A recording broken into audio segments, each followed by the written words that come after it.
Mais uma vez estamos juntos para o nosso estudo em grupo sobre a vida no mundo espiritual. Estamos estudando Entre a Terra e o Céu, de André Luiz e Chico Xavier. Vamos ver hoje o capítulo 7, Consciência em Desequilíbrio. Consoante as recomendações que havíamos recebido, aguardamos Dona Antonina no estreito recinto em que se processara o culto familiar. Agora conseguíamos reparar o ancião desencarnado com mais atenção, conservando integrais remanescentes da vida física, abatido e trêmulo, parecia inquieto, dementado. Tentamos debalde uma aproximação. Não nos via. Lembrei ao meu companheiro que poderíamos densificar o nosso veículo pela concentração da vontade e apressamo-nos na providência. Em momentos breves, fornecendo a impressão dos recém-chegados, atraímos o interesse. O velhinho precipitou-se para nós, exclamando: "São oficiais ou praças? Estão pró ou contra?" Aquele olhar esgazeado era efetivamente o de um louco. Hilário e eu trocamos impressões de curiosidade e espanto, e antes que nos pronunciássemos, começou a chorar, convulsivamente, acentuando: "Quem trouxe aqui a ideia de perdoar? Em que ponto me situaria na questão? Devo perdoar ou ser perdoado?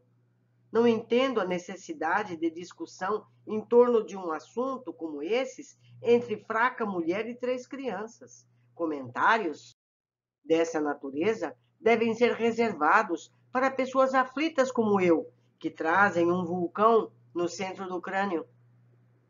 Assim dizendo, alteraram-se-lhe as feições fisionômicas.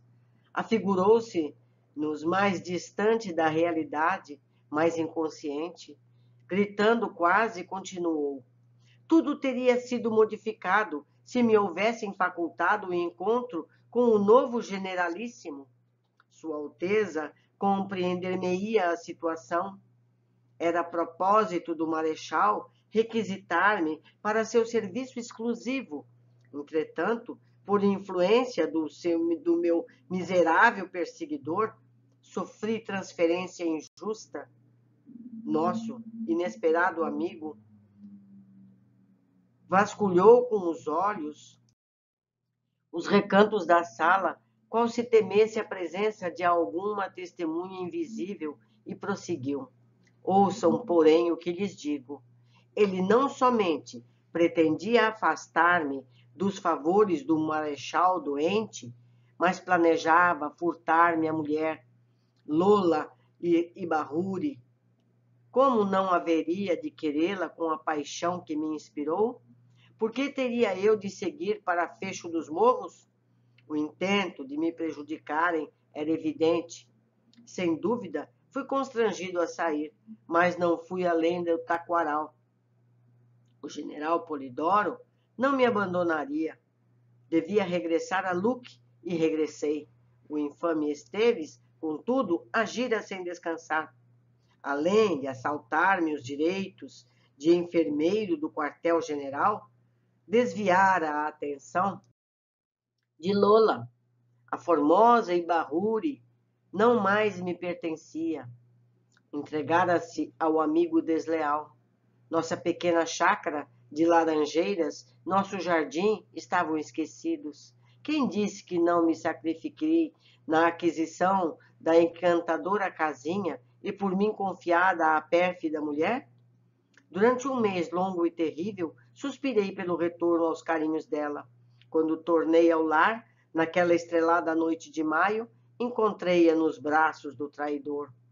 Lula tentou desculpar-se, mas surpreendi-os juntos.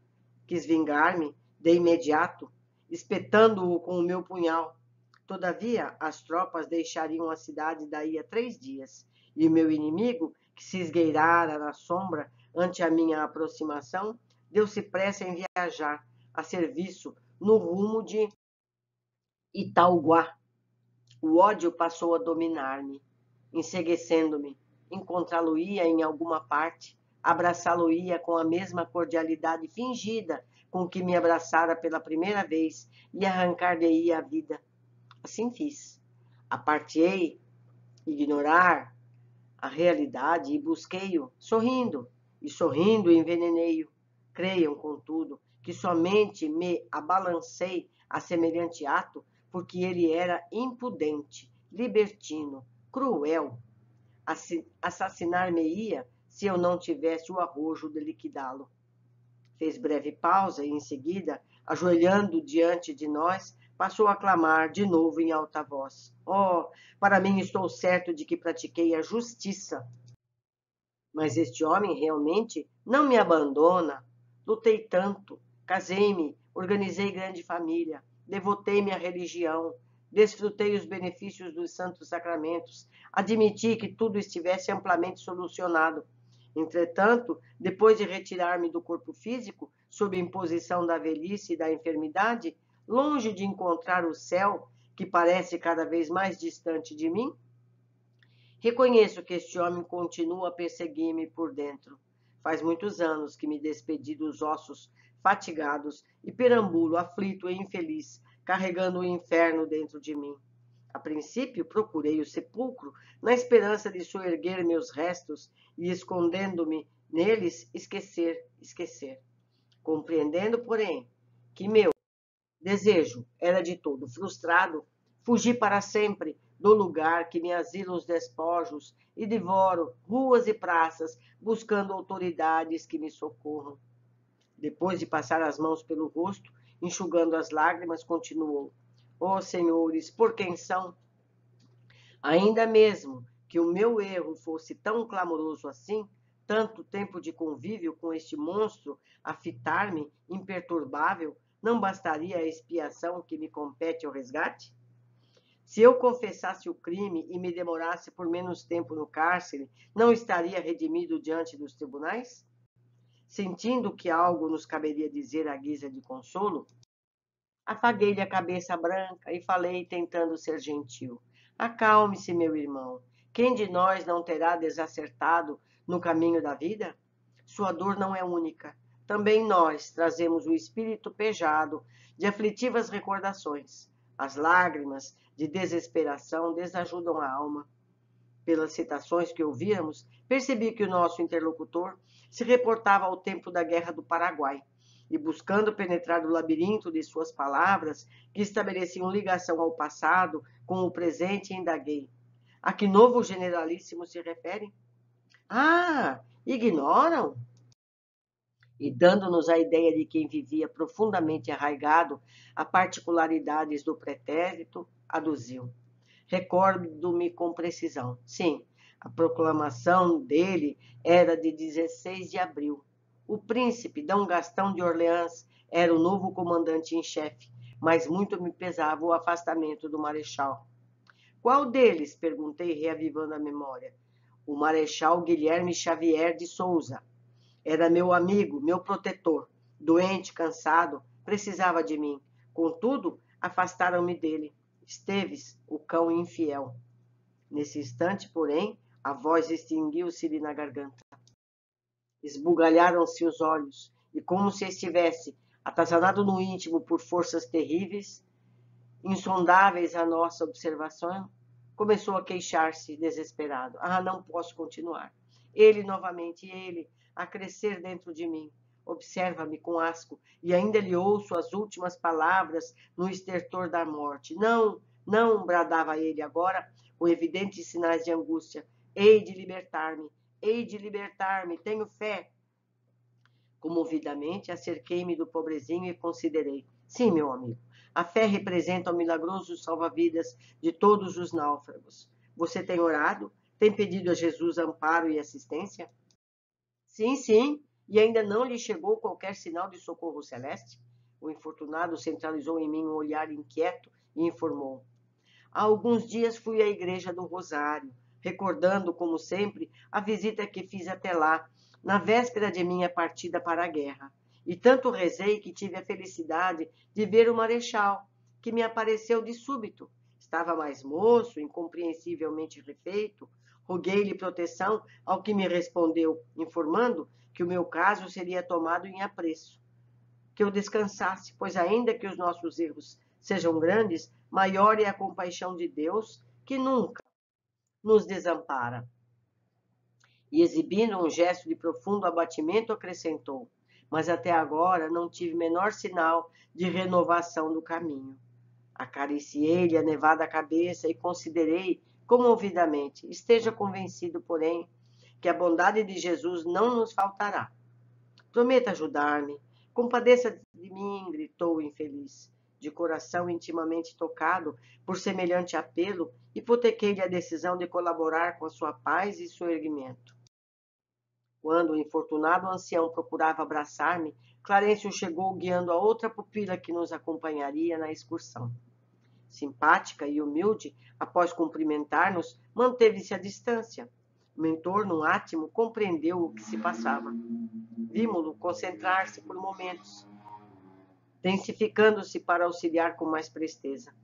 Saudado pelo velhinho, afagou-lhe a fronte e avisou-nos: permanece dementado. A mente dele fixou-se em recordações que o obcecam, mas, experiente que nós outros, guardou-nos nos braços com paternal carinho, conquistando-lhe a confiança, e inquiriu: que procura, meu irmão? Venho suplicar o socorro de Antonina, minha neta. É a única pessoa que se lembra de mim com amor. Dentre os numerosos membros da minha família, só ela me oferece asilo no coração.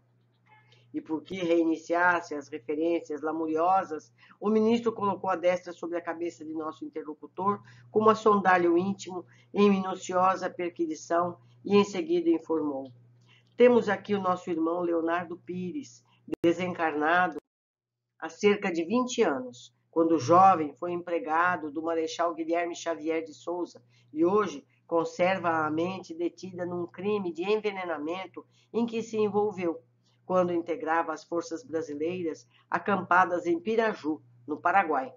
Podemos conhecer o delito em suas particularidades, na tela das recordações que o atormentam. É num domingo de festa em campanha, 11 de julho 1869. A missa é celebrada em pleno campo por um frade capuchino. O conde D, com a luzida oficialidade do seu quartel-general, está presente. Nosso amigo, muito moço ainda, aparece no corpo da infantaria. Não se mostra, porém, interessado nas graves advertências do sacerdote no ato religioso, nem no apelo ardente e patriótico do generalíssimo, que pronuncia brilhante e inspirada locução para os convidados. Fita com impertinência um companheiro recém-chegado, de Itauguá, enfermeiro em serviços especiais.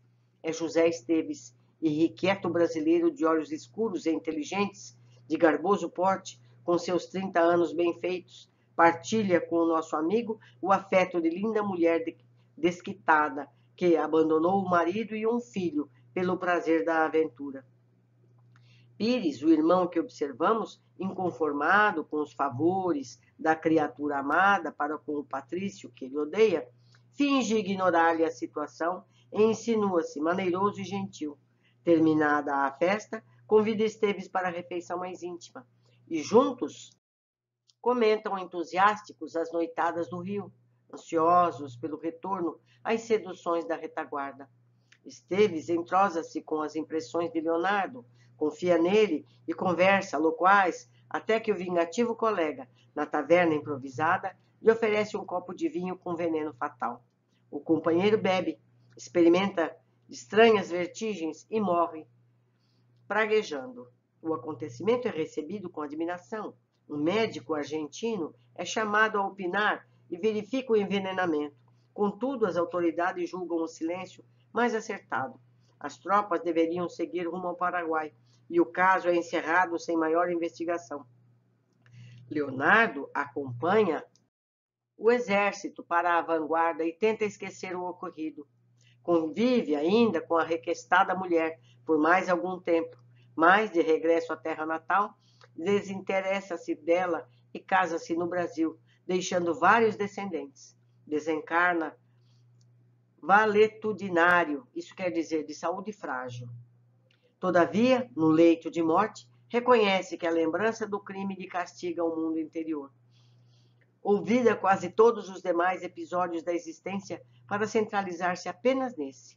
José Esteves já reencarnou demorando-se agora em outros setores de luta, mas Leonardo Pires vive com a imagem do assassinato que se revitaliza cada dia na memória dele, ao influxo das sugestões da própria consciência, que se considera culpada. Como vemos, é a lei de causa e efeito a cumprir-se, natural. Nesse instante, porém, Antonina, em seu veículo sutil, surgiu à porta da câmara em que seu corpo dormia, vindo ao nosso encontro. Interessante, questões. Vamos às observações deste capítulo. O capítulo todo narra um caso de espírito dementado pela culpa dos erros do passado. Conserva a mente detida num crime de envenenamento em que se envolveu. Quando passamos ao mundo espiritual, não há um juiz a nos cobrar as faltas, pois elas estão gravadas em nossa memória, em nós mesmos. As trazemos à tona e nos julgamos culpados. A culpa não nos acalma e ainda nos leva a estados psíquicos dramáticos. Só a reparação dos erros é capaz de nos ajudar. Precisamos ter remorso, precisamos ter responsabilidade. Culpa não resolve. O orientador conhece todos os detalhes do crime, pois o relata detalhadamente mediante observação da mente do sofrido militar. Podemos conhecer o delito em suas particularidades na tela das recordações que o atormentam. Mais informações, meus amigos. Com elas podemos entender fatos que ocorrem conosco ou com pessoas ao nosso redor. Também com esses fatos podemos talhar melhor os nossos comportamentos, os nossos pensamentos, os nossos julgamentos, pois todos temos erros, todos temos faltas a serem resgatadas. Ficamos por aqui, deixando a forma de me encontrarem, seja por e-mail, seja pelo Facebook, para que vocês possam me ajudar no entendimento desses capítulos todos, melhorando o nosso aproveitamento. Um abraço e até o nosso próximo capítulo.